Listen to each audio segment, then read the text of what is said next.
जय श्री कृष्ण। आज बात कर रही हूँ आपसे रात को करने वाली एक ऐसी क्रिया की जिसको करने मात्र से आपकी हर इच्छा पूरी हो जाती है। इच्छा पूर्ति के ऊपर मैंने आपसे नाना प्रकार की चीजें डिस्कस की हैं, आपको बताई हैं, आपको उसके बहुत सारे बेनिफिट्स भी बताए हैं। रात्रि का समय जो होता है ये बहुत जागृत समय माना जाता है।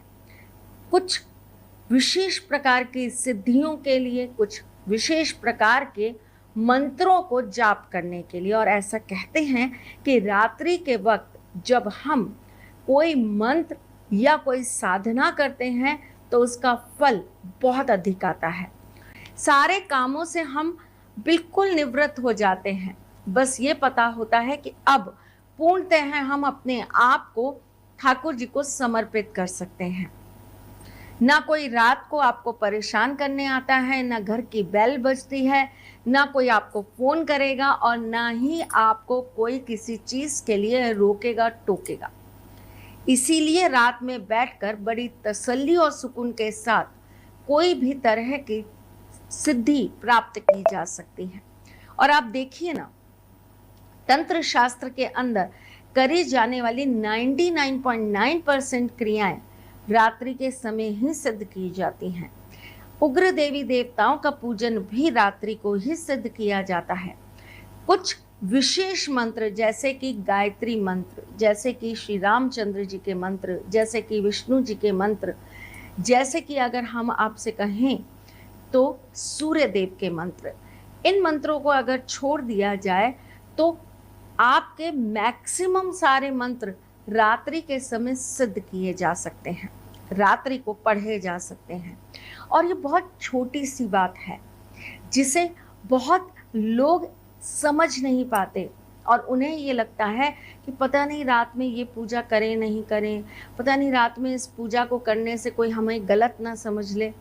पूजा किसी भी वक्त की जाए, नियत साफ हो तो वो कभी गलत नहीं होती। ईश्वर को प्रसन्न करने के लिए दिन या रात नहीं देखा जाता। हाँ, कुछ चीजों के लिए नियम है, उनका पालन करना बहुत जरूरी होता है।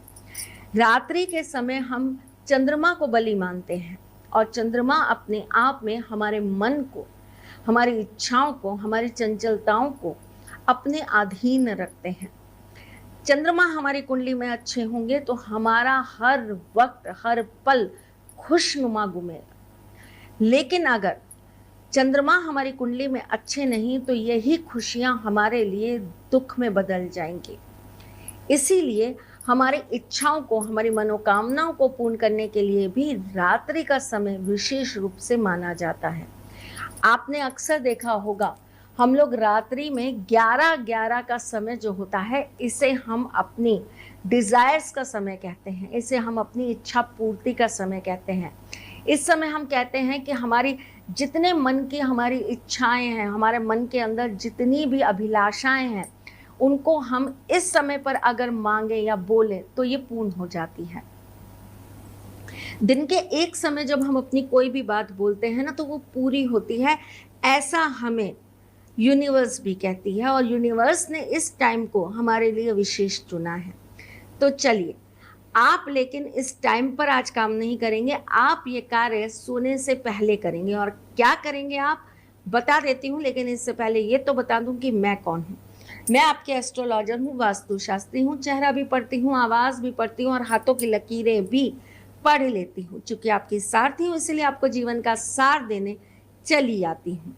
चलिए जी, जल्दी से बताती हूँ कि आपको करना क्या है। तो आपको करना ये है कि रात्रि में सोने से पहले आपको एक पानी का ग्लास लेना है।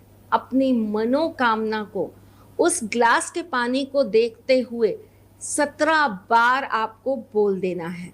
उसके बाद आपको एक चम्मच लेनी है और 3 बार आपको उस पानी के ग्लास में से एक एक चम्मच पानी निकालकर क्लीम बोलकर पी जाना है। एक एक घुट पीना है, इसलिए मैं आपको चम्मच बोल रही हूँ कि चम्मच से ही पीजिएगा, वो एक एक घुट हो जाएगा आपका।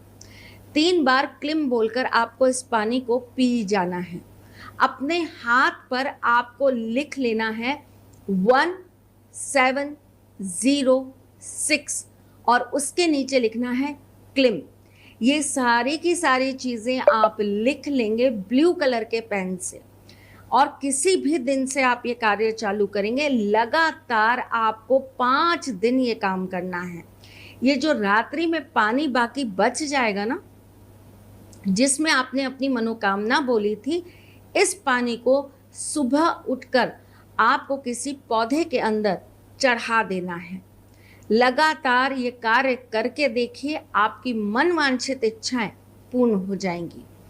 अगर आपको बहुत ज़्यादा डर है किसी चीज़ का, मसलन मेरी नौकरी चली जाएगी, डर है मेरा बॉयफ्रेंड मुझसे दूर हो जाएगा, डर है मेरी शादी टूट जाएगी, डर है मेरे बच्चे मुझे छोड़कर चले जाएंगे, डर है मेरा काम कल नहीं चलेगा, डर है। अगर आपके अंदर डर किसी भी चीज़ का है, यानी कि आपकी कुंडली, आपके जीवन में राहु एक्टिव है, तो आपको रात्रि में सोने से पहले अपने पास में 2 कपूर की टिक्की रख लेनी है। एक के ऊपर आपको स्केच पेन से लिख लेना है क्लिम, और एक के ऊपर आपको लिख लेना है श्रिम। दोनों टिक्कियों को अपने पास रखकर सो जाइए। सवेरे उठकर नहा धोकर पूरब की तरफ मुंह करके इन दोनों टिक्कियों को जला दीजिए और अपने मन में जो डर है ना, उसे बोल दीजिए। छोटी छोटी चीजें हैं, करके देखिए, इससे आपके जीवन में गजब का परिवर्तन आएगा तो आप हमें जरूर बताएंगे। मैं फिर आती हूँ आपके साथ, अब कुछ नया, कुछ अलग और कुछ अद्भुत लेकर। तब तक के लिए मुस्कुराते रहिएगा, रिश्तों में मजबूती बना के रखिएगा, अपने साथी के साथ यूं जुड़े रहिएगा, प्यार देते रहिएगा, प्यार लेते रहिएगा। ख्याल रखिएगा अपना और उनका जिनसे आप प्यार करते हैं। मैं जल्द आपके पास आऊंगी, तब तक के लिए जय श्री कृष्ण।